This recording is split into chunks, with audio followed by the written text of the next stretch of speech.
The chapel doors were closed. Marguerite stood in the narrow porch, with the June light coming down through the stone arch above her, and she could hear, quite plainly, the organ beginning its processional inside. She had walked 6 miles from the coaching inn at Aldgate that morning, having paid her last coins to a driver who did not ask her name, and her half-boots were wet through at the toe from a puddle she had not seen until she was already in it.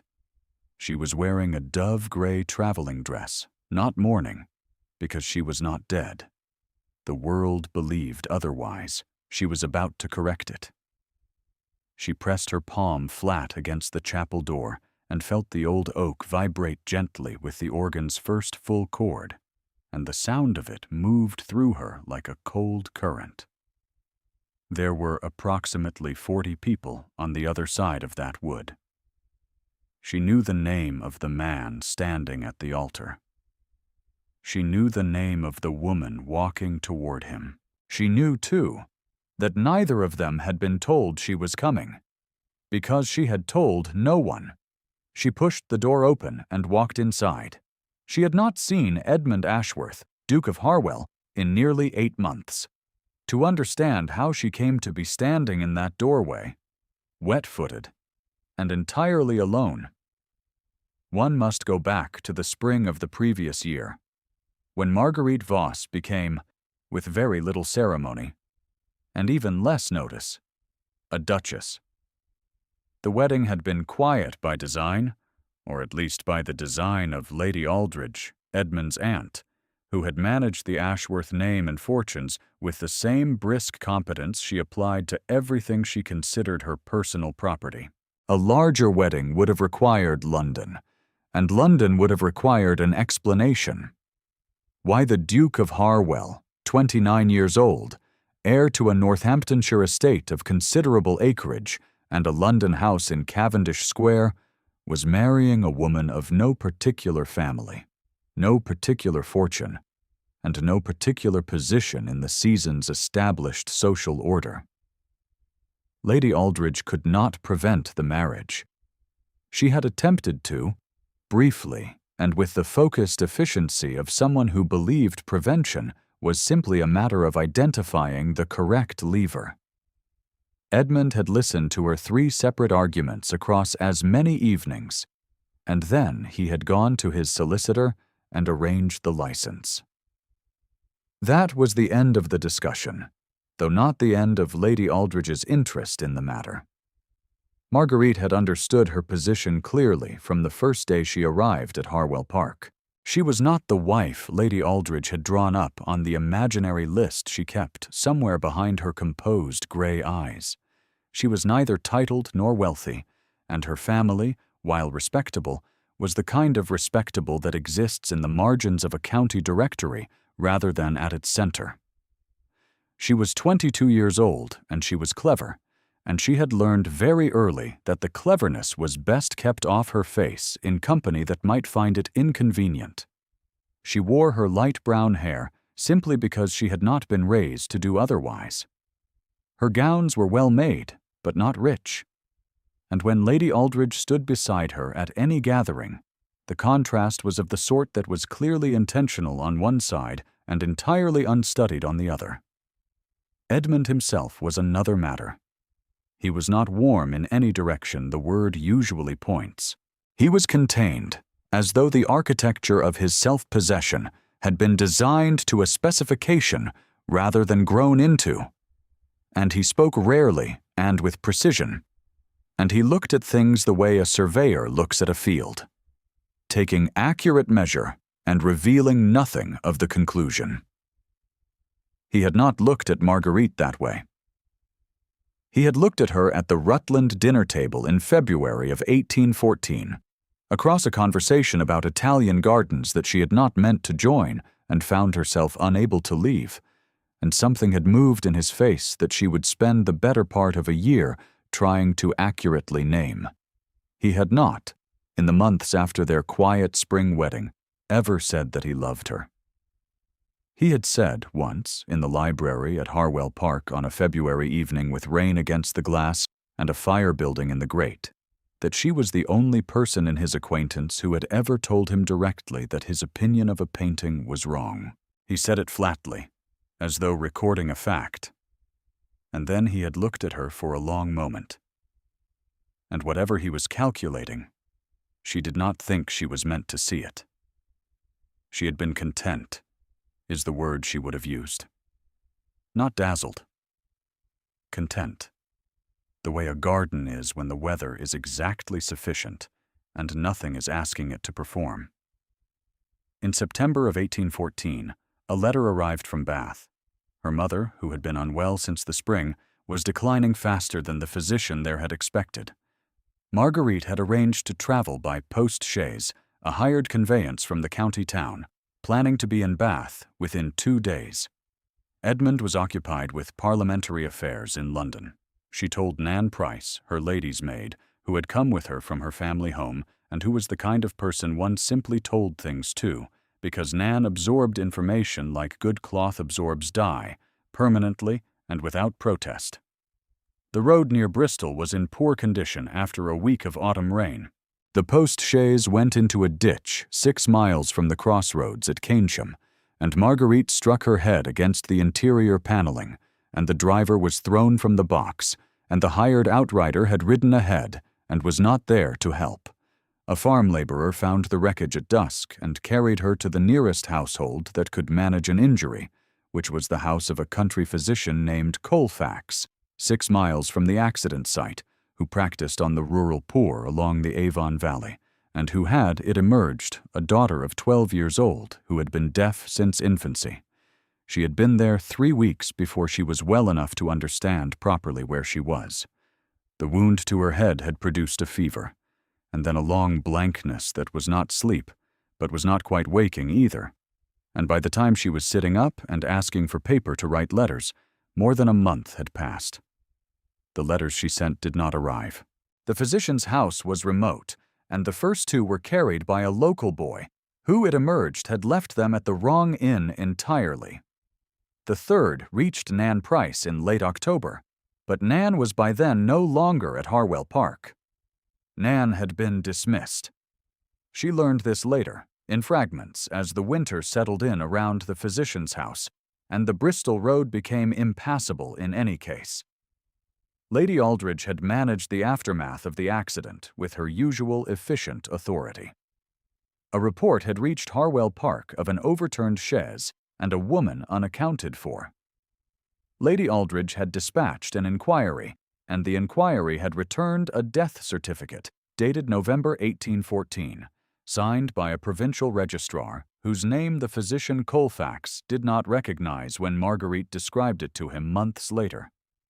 Nan Price had challenged the certificate. Nan had been very specific about challenging it, in the direct and unembellished manner that was her natural register, and for her trouble, she had been given her wages and her boxes, and a reference that described her as diligent, but unsuited to a great household's requirements. A judgment as sharp and polite as a well-aimed pin. What Lady Aldridge had done with the false certificate, Marguerite could only reconstruct from inference. A dead wife left no legal impediment.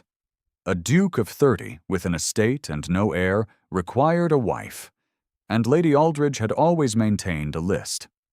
The physician's deaf daughter was named Clara.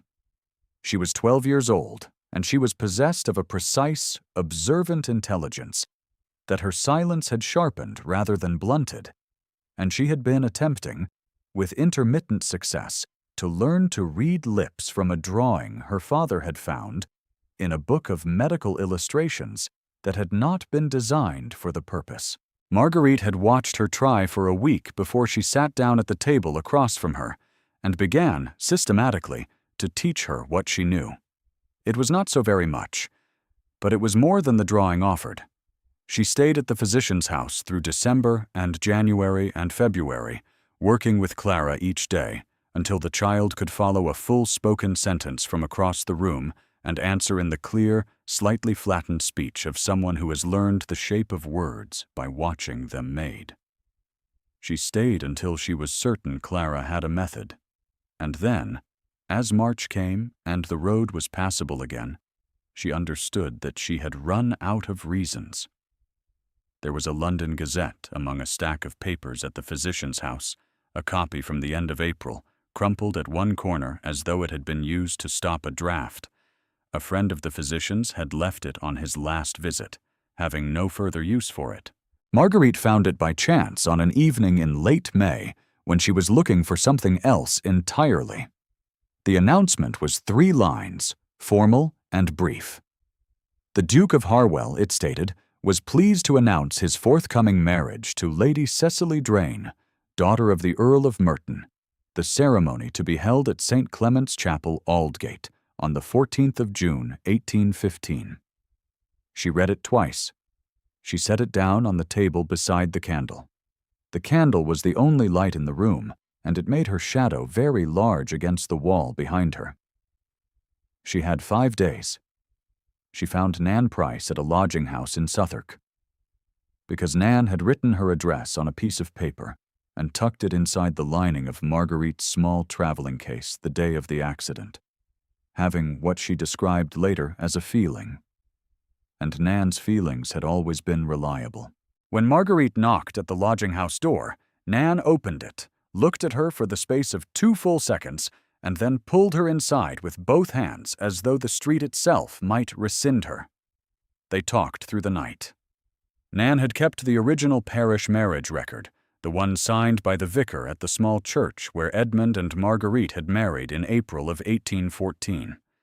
Nan had kept it in the same traveling case lining where she had left her address, with the specific logic that if it was ever needed, it would be needed immediately, and one should have it to hand. She had also, because Nan was thorough in the manner of someone who had decided that thorough was the only safe way to be, made a copy in her own clear hand, witnessed by the lodging house keeper, Mrs. Brant, who charged an extra shilling for the service and thought nothing of it. Marguerite had the original. She had the parish register entry number. She had Nan's written copy and Mrs. Brant's witness mark. She had, in addition, a letter from the physician Colfax attesting to her presence in his household from September 1814 through the previous week. If you are listening to this story and finding yourself holding your breath, you are in precisely the right place. Leave a thought in the comments when you reach the chapel, if you wish. The story does not pause, but you may. Lady Aldridge, when she looked back on the morning of the 14th of June, would have identified the single failure as her certainty. She had been certain. She was a woman who organized her confidence the way one organizes a well-run house, with everything in its proper place and every door locked that needed locking, and the door she had considered most firmly locked was the one marked Marguerite Voss. The false certificate was 2 pages in a solicitor's drawer. The provincial registrar who had signed it was far from London and unlikely to be consulted. The maid who had made noise had been paid off and sent away. Lady Aldridge had, she believed, been thorough. She was seated in the chapel's second pew when the doors opened, and she did not immediately look up, because the organ had just reached the processional's first full resolution, and the sound was momentarily complete. The way a closed argument is complete, with nothing left over that might come back to trouble one. Then she heard the murmur pass through the assembled guests. That particular sound a gathering makes when something has entered a room that has no business being there. And she looked. She knew the face. She had looked at it across her nephew's dining table for 6 months and found it unremarkable. She found it considerably less unremarkable now. Edmund was standing at the altar with his back to the doors when they opened. He heard the murmur, which was the kind of sound one does not ignore, and he turned. His face went entirely still. It was not the stillness of a man who has received expected news. It was the stillness of a man standing on ice that has just produced a sound that ice makes before it decides what to do next. The color left the visible edges of his jaw. His hands, which had been clasped in front of him in the controlled attitude he maintained in public as one maintains a wall, opened slightly at the fingers, then stopped. He had turned her portrait to the wall the night Lady Aldridge brought him the death certificate, because he could not look at it. Not because he had forgotten her, or because his grief was performed for anyone's benefit, but because the last thing she had said to him before she left for Bath was a question about whether he would be in London before the month's end, and he had said he was not certain, and he had not kissed her when she left. And the painting showed her eyes, which were the same particular shade of gray-green as the Harwell Library's Celadon wallpaper. And he could not look at them, and also carry the knowledge that she had traveled alone, and he had not insisted otherwise.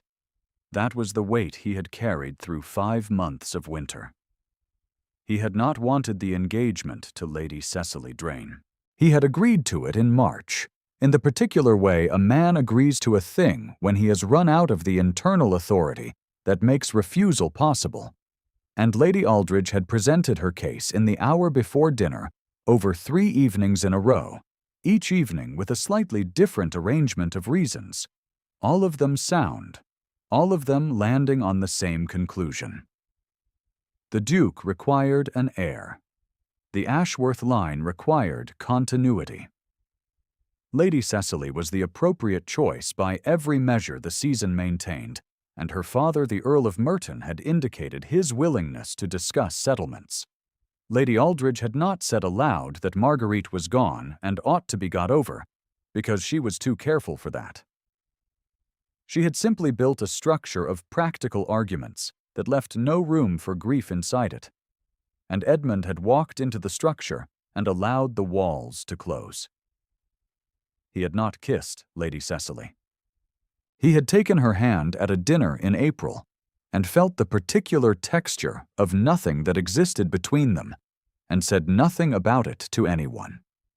Marguerite walked down the aisle. She walked at a measured pace, not hurriedly, because hurry would have suggested she was unsure of her right to be there, and she was not unsure of any such thing. She was acutely aware of the 40 assembled faces turning toward her, of the whisper that moved through the pews like a wind through grass, of the rustling of silk and the creak of a bench near the left wall. She was aware of Lady Cecily Drane, who stood at the midpoint of the aisle in her ceremony dress, a white silk gown with seed pearls at the neck, and who had gone very still in the manner of someone who has been told her entire life that stillness is the appropriate response to disruption among well-bred persons. Lady Cecily's face showed something that was not quite confusion and not quite composure. It was the expression of a woman whose script was no longer tracking against the scene in front of her. Marguerite did not look at Edmund as she walked. Not yet. She looked at Reverend Towle, who stood at the altar with the open service book in his hands, and an expression of genuine clerical bewilderment that was, she thought, entirely fair given the circumstances. She stopped 3 feet from the altar rail, and she reached into her small gray reticule, and she drew out the folded parish record she had carried from Bath to the physician's house, to Nan's lodging in Southwark, and then across the city on foot that morning. And she held it out to him with a steady hand. "I am Marguerite Ashworth," she said, using the name that was legally hers, and had been since April of 1814. "Duchess of Harwell. I have the marriage register entry from St. Giles in the Field, dated the 18th of April, 1814, signed by the Reverend Martin Hale. I am asking you to read it before you continue." Her voice did not shake. She had practiced saying it in the physician's front room at 2 a.m. while Clara slept, and she had found that the sentence was easier to say once one had accepted the possibility that it would change nothing, that the room might simply close around her, that Edmund might look at her for 3 full seconds and say nothing at all. Lady Aldridge was on her feet. "This woman," she said, and the 2 words were level and authoritative, and designed to be heard by every person in the chapel, is an impostor. She is precisely the kind of fortune-seeking creature who preys upon bereaved families by imitating the dead. My nephew's first wife died in November. There is a certificate. Reverend, I strongly advise you to dismiss her and proceed. Reverend Towell looked at the certificate in Marguerite's hand. He was a methodical man, 70 years old, who had been officiating at weddings and christenings and funerals for 42 years, and he had a specific understanding of what canon law required of him in the presence of a formal claim against a ceremony's validity. He unfolded the record, and he read it. He read it a second time, more slowly. Your Grace, he said, addressing the general air between Edmund and Marguerite with the careful neutrality of someone managing an active situation. The entry is genuine. The seal is from St. Giles.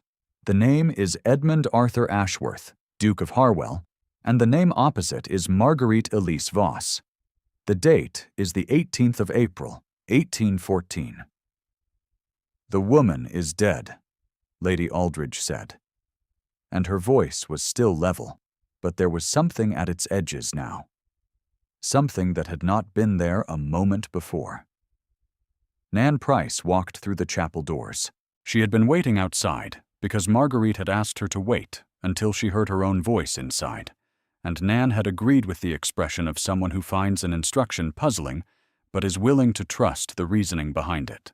She came down the aisle in her plain brown dress, and she stopped beside Marguerite and looked at Lady Aldridge across the assembled congregation with the particular directness that Nan brought to every situation she considered factual rather than social. The woman who signed the death certificate in November of last year, Nan said, was a registrar's clerk named Hopworth, out of a small registry office at Chipping Sodbury. He was paid £3 for the service by a letter that I have in my possession, which letter was sealed with Lady Aldridge's personal wax and carried from Harwell Park by a footman named Jessup, who is no longer in the household, but is currently in lodgings in Bristol, and who has agreed to say so in writing if asked. The chapel was completely silent. Lady Aldridge sat down. She sat down the way a person sits when the chair has become a necessary structure rather than a social choice, and she held her fan in both hands at exactly the wrong angle. And the calculation behind her eyes, which had always been so precise, was working at something it could not quite reach. Lady Cecily turned to look at Edmund.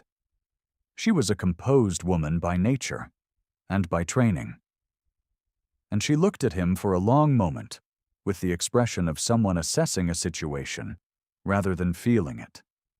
And then she took a single step back and lowered her hands to her sides. And the gesture was, in its way, entirely correct. A withdrawal rather than a collapse, graceful and unilateral and final. Edmund had not moved. He had stood at the altar through all of it with the stillness that Marguerite now understood, as she had never fully understood it in the months of their marriage, was not coldness at all. It was the particular quality of a man holding himself very carefully in place, because he had learned that if he moved without precision in moments of intensity, something would break that he would not be able to recover. He crossed the chapel in 3 strides. He stopped in front of her. He was close enough that she could see the place at his jaw where the muscle was working, and the way his breath had shortened slightly, and the very particular gray of his eyes, which the Harwell Library's Celadon wallpaper had taught her to name. "You are alive," he said. He said it quietly, not for the congregation, not for Reverend Towell or the silent Lady Aldridge or the watching faces turned in every pew. He said it the way one states something one needs to make true by saying it. "I am," she said. He took her hand. He turned it over so that the inside of her wrist was upward, and he pressed his thumb to the pulse there, not gently, deliberately. as though he needed the specific evidence of the heartbeat, and she felt the pressure of it all the way to her collarbone. "I sent riders," he said, "in October, to every posting house and physician's household between Bath and Bristol. 3 times. She had not known that. The riders had not found the physician's house, 6 miles off the main road, accessed by a track that had been impassable from mid-October onward, and she had not known he had sent them. "I know," she said, though she had not known it until this moment, and it did not matter. And also it mattered more than she could account for in this room in front of these people, with the organ still settled in its last chord, and the candles burning in their iron holders, and Nan Price standing at her left shoulder with the look of someone who has been waiting a long time for this specific outcome. Reverend Towel cleared his throat. "Under the circumstances," he said, "it is my canonical and civil obligation to record that the ceremony cannot proceed. The impediment is substantive and supported by documentary evidence. Any marriage performed in the presence of a lawful living spouse would be void in law and a matter for further inquiry." He paused. "The record of the existing marriage stands." Edmund did not look at the Reverend. He was looking at Marguerite. "Come home," he said. She had not cried at the physician's house, not in the fever, and not in the long blank weeks, and not in the winter that followed. She had not cried when she found the Gazette and understood what it meant. And she had not cried on the walk that morning with her wet boots and her reticule and her folded record. She did not cry now. She simply looked at him and let the chapel and its 40 witnesses and its candles and its silent organ be where they were, and she understood that the wall he had built was built around something he had not known how to show her. She said, "Very well." That was the whole of it. 2 words, offered to the most controlled man in the room, with the mildest possible expression, and the chapel received a sound that was not quite a collective exhale and not quite a beginning of movement, but something that partook of both. Lady Aldridge did not speak again that morning. She sat in the second pew until the chapel had largely emptied, her fan still at the wrong angle, her jewels catching the light in the way expensive things do, even when their wearer has ceased to notice them. She was not destroyed. She was a woman whose script had been precisely and publicly contradicted, and she was engaged in the difficult labor of understanding how it had happened. And the understanding, when it arrived, would come with a reckoning that was private, and therefore more durable than any public judgment. The Reverend Towel made his notations in the vestry record with the meticulous care of a man who understood that the afternoon's events would be discussed in London, drawing rooms for at least 2 seasons. He wrote neatly and without editorial comment, and he sealed the entry before he set it aside. Lady Cecily left the chapel with the Earl of Merton, her father, who had arrived late from an engagement at his club, and who received the situation in fragmentary pieces from 3 different people in the span of 4 minutes, and managed to arrange his face into something that expressed neither surprise nor embarrassment, though it must have required considerable effort. Lady Cecily said nothing to Marguerite as she passed her.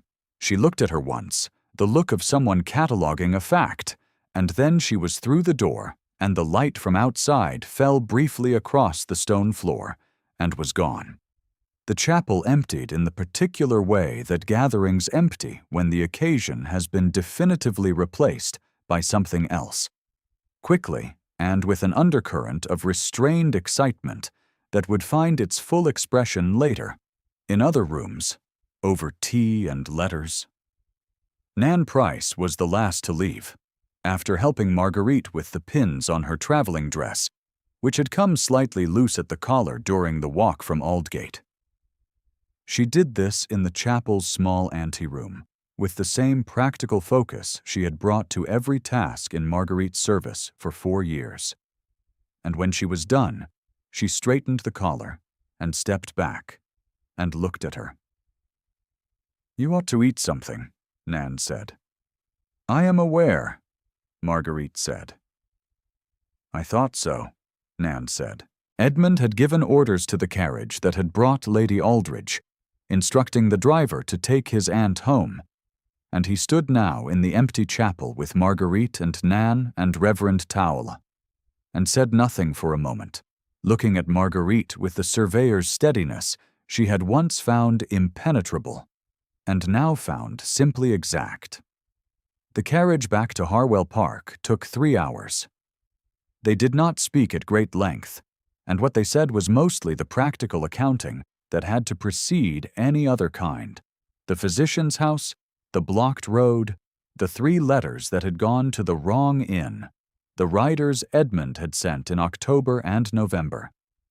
Each piece of information settled into place with the clean click of a thing that had been waiting for its correct position. She did not yet tell him about Clara, and the lip-reading, and the months of work at the physician's table. That was a different kind of conversation, belonging to a different kind of evening. And she understood without considering it that there would be such an evening. When the carriage crossed onto the Harwell Park estate, passing the gatehouse and the long avenue of beeches that she had first seen in May of 1814, and thought, with the cautious private admission she permitted herself in such matters, was the most beautiful approach to a house she had ever encountered, Edmund looked out the window at the line of trees and said, without turning, "I owe you an apology." "You believed I was dead," she said. "I believed what I was given reason to believe," he said. "That is not the apology. The apology is for letting you travel alone." She looked at the line of beeches. They were in full June leaf, the kind of green that exists only for a few weeks in early summer before it deepens into the settled color of high season, and the late afternoon light moved through them in long, shifting bars. "I did not mind traveling," she said. "I know," he said. "You would not have said so either way." She did not answer that, because he was correct, and because the accuracy of it moved something in her that she was not yet ready to examine fully in a carriage. There were 2 things that happened in the days following their return to Harwell Park that completed the shape of what the chapel had begun. The first was the matter of Lady Aldridge, who presented herself at the estate 3 days after the wedding morning and was received in the drawing-room. Marguerite was present, at Edmund's specific request, seated near the window with a cup of tea she did not particularly want. Lady Aldridge was composed. She was always composed, but this was a different quality of composure, one that had been rebuilt since the chapel rather than simply maintained. She looked at Marguerite for a long moment with the gray eyes that had assessed her across the dinner table 100 times, and something in the assessment shifted. "I believed," she said, "that I was acting in the interest of the house." "I know," Marguerite said. "I acted improperly." "Yes," Marguerite said. "You did." It was not a long exchange. There was no performance in it, and no false warmth. And when Lady Aldridge left, the drawing-room felt exactly as large as it was, which was quite large, and the silence in it was not uncomfortable. The second thing was the portrait.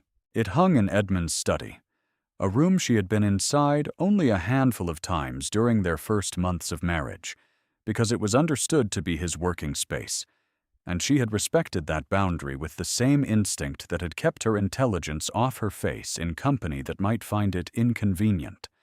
The portrait was of her, painted in the first month of their marriage by an artist from the county town who had taken 2 sittings and produced something that she considered an acceptable likeness, and Edmund had considered apparently something more than that, since he had hung it above the fireplace where it would be visible from his desk. It had been turned to face the wall. She saw it on the 4th morning after their return, when she brought papers into the study that his secretary had left on the hall table, and the back of the canvas was visible where it rested against the plaster. Plain, unfinished wood, and a strip of canvas, and the edge of the frame, turned inward, private, held against itself. She set the papers on the desk and did not say anything. Edmund came into the study an hour later and found her reading in the chair by the window. And he stopped when he saw the portrait, still turned, still facing the wall, and he stood in the doorway for a long moment. He crossed the room and turned it back. It swung on its hook and settled into its proper position. And Marguerite looked at the woman in the painting. The gray-green eyes, the plain dress, the expression that the artist had caught as settled and slightly watchful. And she thought it was not so very bad a likeness after all. Edmund looked at it. He looked at it the way he had looked at her across the dinner table in the carriage, with the precise and level attention that she now understood was not coldness, but care. And after a moment he said, "She looks like someone who would tell me directly that my opinion of a painting was wrong." "She would," Marguerite said. There is a moment in the recovery of a thing one has believed lost, when the recovered thing does not feel quite real and does not feel quite like memory, and exists instead in a third state that has no ready name. It is not joy in the simple sense. It is too grave for that. It is more like the feeling of weight returning to a hand that was numb, which is at once relief and a kind of renewed tenderness for the ordinary function of the hand. Nan Price had been re-engaged the same week, at wages that made her stop in the middle of the housekeeper's corridor and count the numbers in her head twice to be certain she had heard correctly. She accepted the position with the expression of someone who has been given exactly what was fair and considers exact fairness its own sufficient comment, and she settled back into the routine of the house with the efficiency of someone who had simply been away on a long errand and was now returned. By the first week of July, the London drawing rooms had received the full account. The Gazette notices were, in their careful Regency way, extremely interesting reading. A duchess believed dead and living, a false certificate, a country physician, a lady's maid who had preserved the evidence. The narrative had everything the season required for sustained discussion, and the Duke of Harwell, who had never particularly courted public opinion in any direction, found himself and his wife the subject of more social attention than either of them had previously experienced or sought. Marguerite navigated it with the same suppressed intelligence she had always maintained in public contexts, now understood by Edmund for exactly what it was, and he stood beside her at such occasions in the manner of a man who has made a decision and finds the decision requires no further revisiting. In the autumn she wrote to the physician Colfax, enclosing funds sufficient to retain a proper instructor for Clara through the following year, and the letter she sent with it mentioned that she intended to come and see them both before the winter closed the roads. She did not ask Edmund's permission for the visit. She told him it was arranged and watched his face for the specific response she had learned to read, the slight shift at his mouth that was not quite a smile and was, she now understood, that direction of feeling clearly enough. He said he would come with her.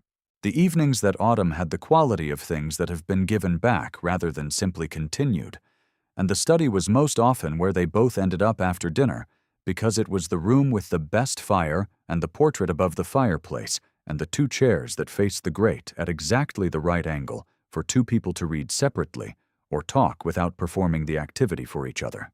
On an evening in November, with the first real snow of the season falling past the window and the fire built high against the cold, Nan Price looked in at the study door to say she was taking her leave for the evening, and found them both where she expected to find them, Edmund reading at his desk, and Marguerite in the chair with a letter she had been meaning to answer since Tuesday. And she said good night, and withdrew and said nothing further on the subject. The portrait above the fireplace caught the light from the grate on its lower edge and cast a small warm reflection across the plaster below it, the way painted surfaces do when the light moves. Edmund looked up once from his papers and looked at the portrait and looked at Marguerite, and she was not watching him, and so he kept the expression he permitted himself in private, the one without the wall, and let the fire do what fires do in rooms where things have been recovered that were given up as lost. The snow fell outside. The candle on the mantel burned steadily in the draught from the old window frame.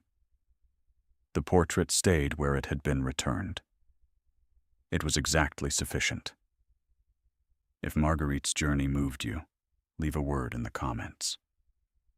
The story keeps its own quiet here, but the narrator does not forget the people who stayed all the way to the snow.